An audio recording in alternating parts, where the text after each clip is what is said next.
Pwede niyong sabihin na may gift sa inyo ang Panginoon. Pero kung ang bida sa buhay ninyo ay sarili lamang ninyo, nasasayang ang gift. Nasasayang yung hinahandog po sa inyo.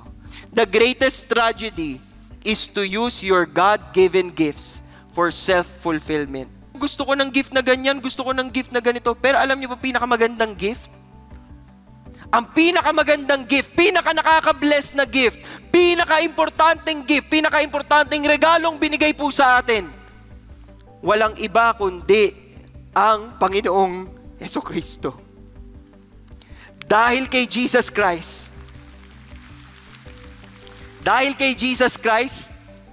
nagbabago po ang buhay. Dahil kay Jesus Christ, yung mga lumuluha, pinapawian ng luha. Yung mga nasasaktan, yung mga may sakit, gumagaling. Dahil kay Jesus Christ, yung mga wala ng pag-asa, nakakakilala ng pag-asa, ng tunay na pag-asa. Dahil kay Jesus Christ, nababago ang buhay ng tao. Itong pinakamagandang handog na binigay sa atin.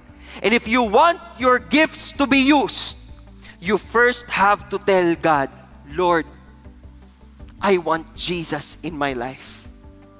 I want Him to be seen in my life. Hindi ako ang bida, hindi para sa akin ito, Lord, para sa iyo ito. Jesus, take full control.